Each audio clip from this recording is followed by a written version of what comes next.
En fait, vu la complexité du sujet, j'ai voulu schématiser un peu l'intervention par rapport à la gravité du gel. Euh, En fait, j'ai décidé voilà, d'identifier trois niveaux du gel. En fait, il y a un gel fort. Après, on les verra tous les trois. Un gel fort où il y a un dessèchement total des rameaux, issu, dans le cas d'un gouillot, de la baguette ou des baguettes sur un gouillot double, et du courson ou des coursons sur un gouillot mixte, et des coursons sur un cordon broyat. Un gel moyenne, ça représente pour nous un déchaussement partiel des rameaux, et où on va perdre aussi les grappes. Donc sur un gouillot, on va perdre toutes les apex et en plus les grappes. Et un gel faible, c'est où on perd on a un déchaussement partiel de l'apex, mais on garde quand même vivant les grappes. Pour parler du gel fort, on commence sur le gel fort. Ça, c'est un pied voilà, fortement gelé. On voit bien que les deux baguettes, ça c'est un gouillot à Bordeaux cette année. Les deux baguettes sont toutes, les samons issus des baguettes sont toutes gelées. En fait, la question très importante qu'il faut analyser, c'est que avant d'agir, il faut vraiment vérifier l'état sanitaire, la vitalité du bois. Et donc, on était très, très stressé cette année. On voulait intervenir rapidement. Mais en fait, dans des cas comme les pieds d'avant, il faut attendre et voir si, une semaine, 10 jours après, si les bourgeons, il est vraiment totalement mort ou il y a la possibilité d'avoir des contre-bourgeons ou des bourgeons secondaires qui sortiront. Donc, dans ces cas-là, bon, dans un cas de gel tardif, des solutions, il n'y en a pas beaucoup. En fait, il faut attendre. C'est les cas les plus simples. Malheureusement, ce n'est pas les souhaitables, mais c'est les plus simples pour intervenir. Parce qu'en fait, il faut attendre la sortie des gourmands à partir des bouchons latents, des bouchons dormants. Et comme dans ces cas-là, on voit les baguettes de droite et gauche qui sont complètement mortes et on a ils sont répartis tous les bouchons latents. C'est intéressant dans ces cas-là, pourquoi pas, retravailler sur un trajet de sève, donc respecter pourquoi pas les courants de sève. Et dans ces cas-là, faire un épamprage dans la saison, éliminant les saumons placés vers le haut pour préserver les saumons vers le bas. Et pourquoi pas à la taille cette année, voilà, chercher de faire déjà un courson à la baguette ou seulement deux petites baguettes à partir des bourgeons latons, des saumons issus des bourgeons latons. Les gènes moyens, c'est des gènes un peu plus compliqués, un peu plus complexes. Je répète, il y a un déchaussement partiel des rameaux et la perte des grappes. Ça, c'est un exemple où il y a toutes les cas, c'est pas d'ici, c'est de l'Argentine. Et on voit qu'il y a des saumons verts, il y a des saumons gelés, des saumons mi-gelés. Et donc là, l'état des lieux, c'est très important pour décider la stratégie. En fait, il faudrait considérer pas mal de variables. On a mis trois. En fait, la première, c'est la précocité de la calamité, un gel tardif ou un gel précoce. Vous savez bien que c'est un gel précoce, on peut espérer de répartir sur les contre-bourgeons. Et sur un gel tardif, c'est peut-être un peu plus compliqué. Cette année, par exemple, à Bordeaux, on a eu un gel très tardif et où il y avait des domaines, il y avait déjà fait l'épamprage. Donc, on avait déjà enlevé les contre-bourgeons. Et donc, voilà, on arrivait à avoir un gel tardif. Donc là, c'est pas plus possible de faire des solutions comme les choses qu'on va voir tout à l'heure. C'est surtout une question de cépage. Bon, on vient d'une gelée 2016 en Bourgogne où la touche gelée, Chardonnay Pinot Noir. Et bon, on sait bien que le Chardonnay, il n'est pas très généreux en double, donc en bourgeon secondaire, d'un contre-bourgeon alors. Et donc, on a eu un problème, donc des manques de production sur le Chardonnay, que sur les Pinot Noirs, c'était pas comme ça, parce que les Pinot Noirs, comme toutes les familles de Pinot, il a des doubles, triples qui partent. La même chose pour les sémillons versus les sauvignons. Un sémillon, c'est pas généreux en double, et c'est très rare qu'il démarre. Et le Cabernet et le Merlot.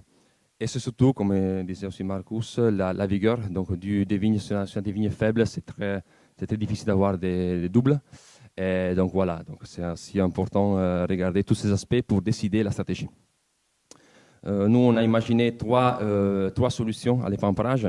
Donc la première, c'est l'élimination des pousses gelées pour favoriser les contre-bourgeons. La deuxième, c'est couper les pousses gelées pour sélectionner un seul entrecœur. Et le troisième, c'est couper à court sur les baguettes.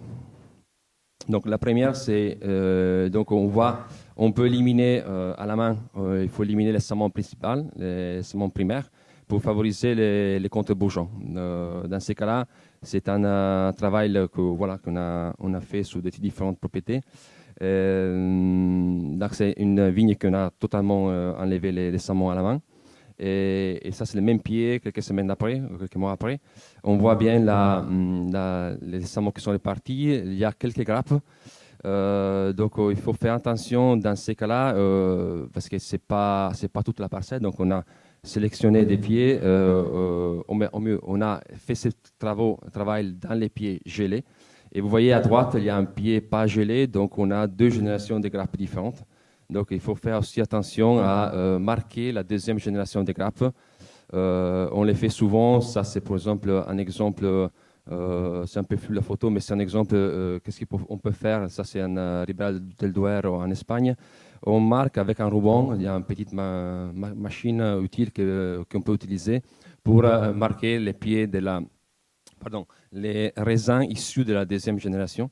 Et en fait, on peut les vendanger séparément. C'est un travail assez lourd, mais ça peut donner des bons résultats. Donc, vous voyez les saumons les grappes de gauche, on l'a marqué avec un collier, avec un ruban pour les séparer en vendange. Ce qu'il faut retenir surtout, donc ça c'est encore un exemple rapidement, on voit qu'il y a une petite production. Surtout à Bordeaux, il faut voir, on a eu un départ des vignes très tardif, donc il a pris peut-être presque un mois avant de répartir. Et donc les raisins, souvent, on les a même pas vendangés. Donc ça c'est un pied d'une autre parcelle, donc on voit encore les bouts de grappe, les rafles. Donc la vigne, on l'a pas vendangée, donc c'est intéressant de faire cet essai, surtout pour avoir du bois de taille pour l'année d'après. Ça, c'est un exemple. Ici, par exemple, c'est sous des vignes comme ça, on a des jolis bois qu'on peut réutiliser pour faire des baguettes à partir d'un contre-bourgeon, à partir d'un saumon issu d'un contre-bourgeon. Ça demande beaucoup de travail, les pamprages, parce qu'il faut passer toute la parcelle à éliminer les saumons principaux, mais ça peut être utile pour avoir du bois l'année suivante. La deuxième essai, le deuxième test qu'on a fait, c'est de couper les pousses gelées. En fait, il y a un schéma, il y a un goulot double où on a vraiment coupé toutes les saumons gelés pour favoriser un entrecol comme tu as fait toi, Marcus, en Espagne. Et donc, le but, c'était d'avoir du bois pour l'année suivante. Et donc, on avait fait comme ça. Soit on les fait soit on les fait sur toutes les saumons, soit comme on l'a fait dans différentes propriétés, on s'est concentré seulement sur les bois de taille. En fait, on a coupé les rameaux sur les coursons de droite et on l'a pas fait sur la baguette de gauche parce que c'est un gouillot simple, donc on va retravailler sur un courson baguette l'année prochaine. Donc ici, on l'a fait, que sur la baguette, on l'a pas fait.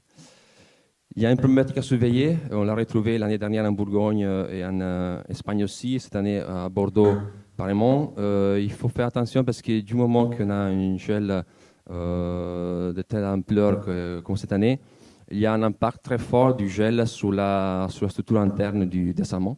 En fait, si on regarde, ça c'est un pied qu'on n'a pas touché, donc on n'a pas fait l'essai qu'on disait. Et plus tard, on verra sur un saumon qu'on l'a fait. Donc, on voit l'impact du gel à l'intérieur des saumons, donc sur le bois d'une année. Donc, ça, c'est un impact très fort. La dessiccation, c'est très profond. Elle arrive jusqu'à la base du saumon. Et elle peut avoir un impact structurel, surtout sur le pliage de la baguette. Si on doit utiliser la baguette comme branche à fruits, on doit la plier, on peut la casser. Donc, c'est ce qui arrivait souvent en Bourgogne. Ça c'est une question que je voudrais poser aux spécialistes, l'impact qu'il peut avoir dans les années à venir de ce type de nécrose. C'est une nécrose assez compliquée, c'est une nécrose, c'est plutôt un style gel, je comprends, oui c'est un peu comme ça, ça se développe dans les temps. Donc on revient au pied qu'on avait coupé, donc l'essai qu'on avait fait, en coupant les saumons qu'on avait laissés, on retrouve toujours la même problématique. Donc ça, c'est quelque chose qu'il faut retenir. C'est un problème que nous, on soulève. Surtout voilà, du moment qu'on doit coucher la baguette ou sur l'avenir de ce salmon-là pour le flux de sève ou pour la vitalité du salmon dans l'avenir. Bon, ça c'est en comparaison avec une moelle saine, ôtée, et ça c'est quelque chose d'un peu en train de nécroser, de noircir, etc. Donc ça c'est une solution à considérer. Ça aussi ça demande beaucoup de temps de travail, dans le sens que on a fait un calcul, ça dépend comment tailler une vigne, donc ça demande un temps de travail comment tailler la vigne. Donc c'est très coûteux en termes de temps de travail. Et en plus, il faut, voilà, c'est ce déchaissement qui c'est à analyser, c'est à voir. La troisième solution, c'est couper à courson les baguettes. En fait, c'est rétailler. C'est plutôt que, voilà, c'est rétailler les deux baguettes, laissant 2-3 méritales. Donc on peut, voilà, couper à deux coursons. On l'a fait souvent, ça. Ça donne, surtout sur des vignes faibles, ça donne des jolis bois à la base. Donc, ce sont des bois qu'on peut réutiliser pour faire courson baguette, par exemple. Et surtout, si la baguette n'est pas complètement gelée, on a, comme vous voyez sur les barres de droite, les salmons d'en bas, c'est un gourmand. Par contre, les salmons, celui vertical, c'est un salmon qui est issu de la base c'est la couronne de la baguette. Donc, on peut pourquoi pas faire un courson sur les pampres, sur le salmon d'en bas, et faire la baguette sur la branche droite. Et donc, c'est un bois à fruits. Et donc, voilà, donc, ça c'est un exemple, rapidement. On a fait les témoins, on a gardé un témoin, donc c'est la même parcelle où on n'a pas coupé les barrettes, donc vous voyez la différence des vigueurs. Et surtout la difficulté pour les tailleurs, si on doit aller sur la pratique, à tailler un pied de vigne comme celui-là. En fait, il n'y a pas énormément de bois et on voit ça va être compliqué pour décider la taille. On s'est amusé, bon, c'est pas trop joli de dire amusé, mais bon, on s'est amusé à les faire sur le même pied. On a coupé la barrette de gauche, on a laissé la barrette de droite sur des pieds voilà, assez faibles. Et on voit que les pieds de gauche, il a donné 2 jolis rameaux. Donc on peut avoir les bois pour cette année. Qui à droite, on a des petits brindilles. Donc si on aurait pu couper la barrette à droite, on aurait peut-être obtenu un résultat un peu plus intéressant. Donc, ça c'est voilà, si on doit faire un résumé, donc l'élimination, le premier essai, l'élimination des pousses gelées, ça peut marcher sous des cépages où il y a des contre-bourgeons qui sortent rapidement, ou qu'il y a des contre-bourgeons qui sortent comme les sauvignons dans ces cas-là, si on est à Bordeaux. Et il faut faire attention parce qu'il faut un cépage qui mûrisse très précocement, parce qu'en fait on a vu que ça peut arriver on vendange même pas, vu les cycles très longs des cépages qu'on a, pour exemple, ici à Bordeaux. Les couper les pousses gelées, c'est peut-être pour nous, c'est l'essai le moins intéressant, vu la dessiccation. Donc, il y a un impact très fort, surtout d'un point de vue pratique du couchage de la baguette, avoir la dessiccation d'un point de vue physiologique. Et les couper à courson les baguettes, c'est c'est pour des cépages avec un faible sortie des contre-bourgeons et dans des cas des gels tardifs. Et c'est vrai que c'est l'essai moins coûteux, moins cher. Les gels faibles, pour terminer, donc c'est un déchaissement partiel de l'apex. Donc comme on voit ici, l'apex il est un peu cramé, il est en train de sécher. Mais par contre, on a quand même les raisins. Et donc là, c'était qu'est-ce qu'on fait nous, normalement, dans ces cas-là, c'est attendre la sortie des entrecœurs et rétablir un seul apex. C'est les cas les plus techniques, mais c'est les cas c'est la technique qu'on peut utiliser juste pour avoir un étalement de la vendange assez important. Donc, dans ces cas-là, il faut sélectionner un entrecœur et couper les autres deux à la main. Ici, c'est un exemple, c'est toujours en Argentine. On a schématisé l'apex qu'il meurt. Et donc, il y a des 3 petites entrecœurs qui sont en train de partir. Donc, il faudrait sélectionner une, éliminer les autres 2 et laisser une seule. C'est les cas les plus techniques, mais c'est vrai que si on laisse tous les 3 ou 4 entrecœurs, il y aura une épaisseur de la poire foliaire énorme, et donc il y aura un problème aussi de la botrytis et maladies phytosanitaires pour les grappes. Ici, c'est vraiment rétablir l'apex du salmon. Comme dans ces cas-là, si on laisse tout, on a 3-4 entrecœurs, ça va être très compliqué pour faire mourir les raisins. Voilà, donc avant de terminer, juste une petite pensée pour les tailleurs. Ça fait un mois qu'on taille et souvent on se trouve aujourd'hui avec des pieds qui sont comme ça. Donc n'hésitez pas, surtout les responsables des domaines, les chefs de culture, etc.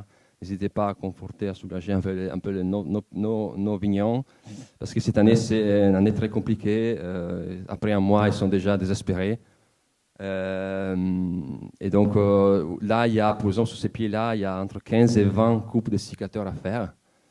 Donc voilà, ça va être très compliqué cette année pour nos hommes qui sont et femmes qui sont à la vigne. Donc pour terminer, pour finir, donc les Pampages 2017, c'était nécessaire. Donc il y a pas mal de domaines qu'ils ont oublié de les faire. Donc c'est dommage parce que c'était vraiment nécessaire pour éviter les choses qu'on a vues avant.